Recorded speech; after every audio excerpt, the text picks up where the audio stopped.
Hey everybody, belated Happy New Year to this episode of Sustainable Stace. I want to share with you the 6 best things of my 2019 that you can learn from and be inspired by. I've alliterated them for you. It's a birthday, bees, a bike, a book, a bow, and abundance. Stay tuned. I'm Stacy Taves. For me, healthy food and sustainability are totally connected. You can grow it yourself. Nature is generous. I'm just taking a break from my usual fall-winter chores. It's a nice day outside where we live, and I'm trimming the crabapple tree that's in our front yard before I get into the orchard and get at all the other trees that need a pruning.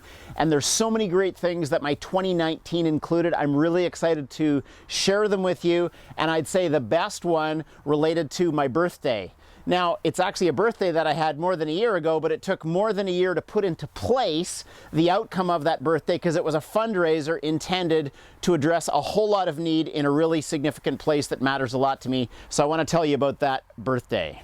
So in regards to my ultimate milestone of this last year and a birthday, it was this fundraiser that I arranged for my 50th birthday, and that was a bit over a year ago. And it took a little while for all the details to unfold. But basically, a company that I'm involved with called Level Ground Trading, we buy specialty organic coffee all over the world. And one of the communities that we've bought coffee from since 2007 is a cooperative in the south of Ethiopia. And having visited there, I knew that firsthand one of the biggest challenges that people have is a steady year-round supply of quality water that's safe for them to drink. There's a river that meanders through the community, and the cooperative is spread out with thousands of farms, and we really wanted to see something better happen in that community. So for my birthday party, when I turned 50, I enlisted as many friends as I could. I jumped into our backyard family pond and tried to get a bit of a splash going so that more people would contribute to the fundraising campaign.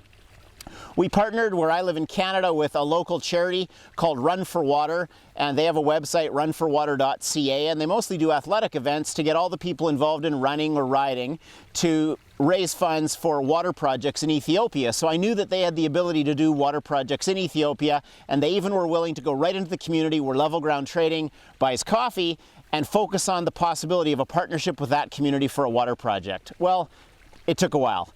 But the amazing thing is it got put into place, and just in the last few weeks of 2019 I heard word of how it had all panned out, and there was a great overview done by some different people who'd gone into study. They'd looked at the effects before the water project was put in place and the outcomes and the positive results afterward. Throughout that cooperative and that community now, there's been 3 wells drilled from the funds that were raised at my birthday party and with the partnership of others that joined in. It was about $20,000 in total that was raised. 3 wells were drilled, and the amazing thing is 10,000 people have access to clean water. We take it for granted where I live. We jump in the pond, we have a clean shower, we run the dishwasher, we do laundry, and all the time, every time when myself or my family has a drink of water, I assume it's safe. But consider the challenge when it's not, and consider the change when suddenly it is. And when you don't have to go to a difficult place, a slippery place, or a dangerous place to go fetch your water, you don't have to miss school or risk injury in getting it. It's just there, it's in your community, it's accessible, and it's safe every time you drink it. Not only was that great water project put in place with the 3 wells for 10,000 people, they did an intensive training program where everybody learned about hand washing after they use the bathroom and before they cook. And so the practices of hygiene and sanitation have spread through the community, and people are way healthier. Babies aren't going to clinics with upset stomachs and diarrhea. People aren't getting injuries from going to fetch the water, and way more young people are in school. So absolutely the milestone for my 2019 year was my birthday from just over a year ago. So that's the greatest thing I've had to celebrate. Now let's get on to the bees. In some way, the bees are kind of like birthday, because an incredible gift and a blessing.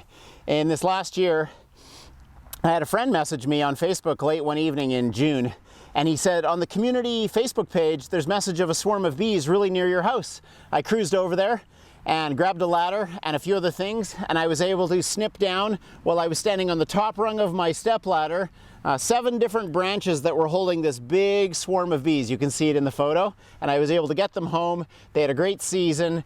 It's winter now, so they're totally chilling inside. And I was able to get a lot of honey from them and leave a lot of honey for them through the winter. Looking forward to seeing what the spring brings with second year from this beautiful swarm that was gifted to me. Now let's move on to the bike. One of the best parts of my 2020 was getting another bike an e-bike, which has changed my life. Let me tell you more about it. Yes, people, I don't think the power of an electric bike can be overestimated. Now that it's in my life, I can't even believe it. So this is a pretty simple little unit. It's marketed out of Canada. You can find this type of bike. It's made by Spark Bikes on a website called sparkbikes.ca. I believe it's made in China. I'd never had an electric bike before. I'd only ridden one once or twice. I have a road bike. I ride distance on that and train for triathlons and stuff like that. But the thing about this is that it's my commuter bike, and I can go to the grocery store, and with the panniers that I've put it on here, I can open these suckers up and I can put full-size grocery bags in here. I keep a nice good lock in here to tie it up anywhere that I go, and I keep rain gear in it as well. And so I always have a water bottle, rain gear, grocery bags, and I can go shopping for a full week's groceries for my family of 5 with my bike. It tops out at about 32, 33 kilometers an hour, which is over 20 miles an hour. It's got 8 different speeds electrically and 7 different speeds for the chain drive as well. I get a good workout on it, but I don't have to work as hard to go way farther. And so I can load it up and do a whole pile of things. The battery's removable if you want to take it inside to charge it, or you can just plug into a port and charge it up there. And it's got front and back lights that are fantastic that run right off the battery. So it's just incredibly easy and fun to commute with. And it's got disc brakes front and back as well. I was able to get it on an incredible deal, so I spent a lot less, I think, than most people do on an electric bike. But tricking it out with the panniers is really what made it so much more usable for me. I'd say in this first year, and I didn't have it for a full 2019, I probably had it about 9 months. I did over 1,100 kilometers on it, so that's about 700 miles, I'd say. And it's going to get a lot more use in this year coming up, I think, in 2020. The high point for the year was 4 of us, my wife and I and our 2 youngest kids, going cycling. And on a cycling and camping trip we took, it was amazing because my kids didn't want to take a lot of gear on their bikes. They wanted to just enjoy the ride, which I was cool with. And this back luggage area, I had loaded. You might want to just take a look at this photo here. Check out how much gear I had in there. I had tents, sleeping bags, clothes, and cooking gear for 3 people on the back of this bike for 4 days away. And I will do a shout out on a great place to go if you live anywhere close to I do on Vancouver Island. I went a little bit across the border and south into the States. There's a chain of islands called the San Juan Islands, and the most cyclable island of all the San Juan Islands is called Lopez.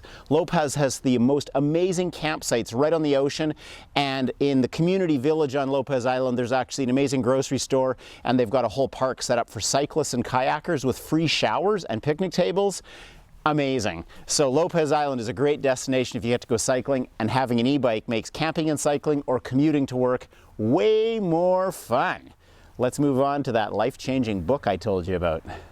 And now, guys, for the book of 2019 that I enjoyed so much that I wanted to share and pass along to you. Before I give you the book title, I just want to say that I've been working really hard on being more intentional and purposeful with my life. I kind of came up with a life purpose statement in 2019, which is kind of indicative of where I've been heading for the last decade or so.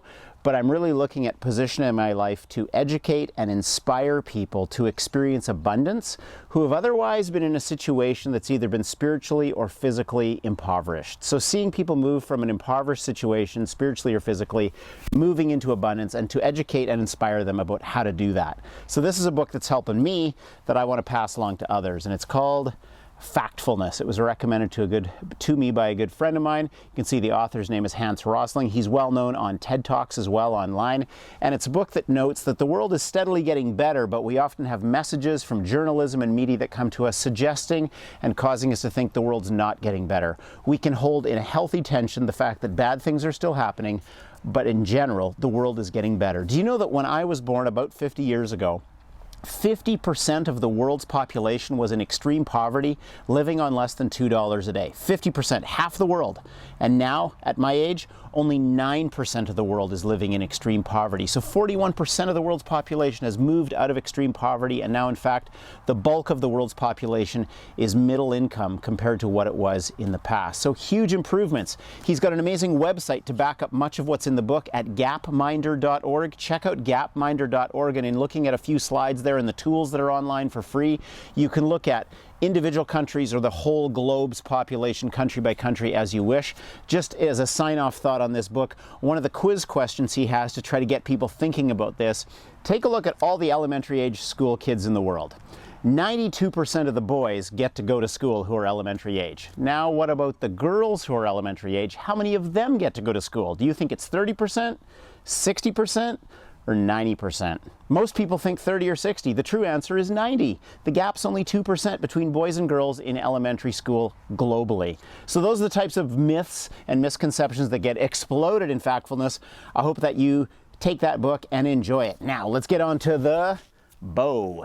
Probably the most fun experience I had in 2019 was going away on a men's conference and retreat where in the evening we did a whole bunch of skill developing things for our personal selves, but during the day we worked with a bowyer, someone who's a professional and very skilled craftsman who knows how to build a bow. This is an English longbow that I made out of Pacific yew wood. That's a YEW type of tree that grows on Vancouver Island where I live. This started out as a very big, thick, chunky piece of wood. About a 350-year-old tree is what it was cut from, and then I worked for a week fashioning the bow. You can see that I got an arrow pass there that's in from inlaid copper, fashioned the string myself, and was able to pull it all together. In the province where I live in BC, 45 pounds is the weight of a bow at which you can start to hunt animals. This is a 57-pound bow, so you're able to, pull your arrow out of your quiver and get it on the nock, and then it pulls back beautifully. It's a 27-inch draw, and when you're pulling that thing back, there's a whole lot of power going on. The tips are really beautiful. That's carved from water buffalo horn, and that's what holds the string in place at both the bottom and at the top of the bow. So that was a really incredible experience. I'm going to have a video come out on all the different steps. I documented 55 steps on making this bow, and then another video coming out on how to build an arrow stop on your targets so that you don't bury your arrows and then break them trying to get them unembedded from your targets. So expect 2 more videos related to making the bow and then using it for target practice. Hopefully that'll help out a lot of people who are getting into archery like I am. So, an amazing part of my 2019. Let's get on to abundance. Another massive milestone that unfolded for me in 2019 took place right here. It took a year to unveil, and it's a micro, hyper-productive garden that I built, and I call it Backyard Abundance. It's available to see and to purchase online. It's called thebackyardabundance.com online, and in little raised garden beds, I go through all the steps and details of crafting your own very small garden that's incredibly productive with year-round veggies and herbs growing in it, with ways to turn it into hoop covers, with fall veggies, with garlic like this bed is doing here, and with a host of different herbs and wonderful veggies in the middle of summer as well. It's the most productive, most exciting gardening project I've ever taken on, and I'm super excited to know that it's going to be released in 2020, thebackyardabundance.com. So I think when you look back at my 2019 with me, you can see there was a whole lot of hopeful, helpful, healthy opportunities with birthday and bees and a bike and that amazing book and a bow and abundance. So I hope that that was inspirational for you, that you learned a little bit about where to go to next. I hope your 2020 is as awesome as mine's gonna be, and I look forward, if you're willing to put it in the comments, at what it is that happened best in your life in 2019 that we can celebrate together. Hey guys, and if you've been watching this video on YouTube, thanks a lot for watching and following along. Feel free to go in the bottom corner there and subscribe to this channel, and then you'll get an email blast every time we put out a new resource that's hopeful, helpful, and healthy. Rock 2020 with me. Take care.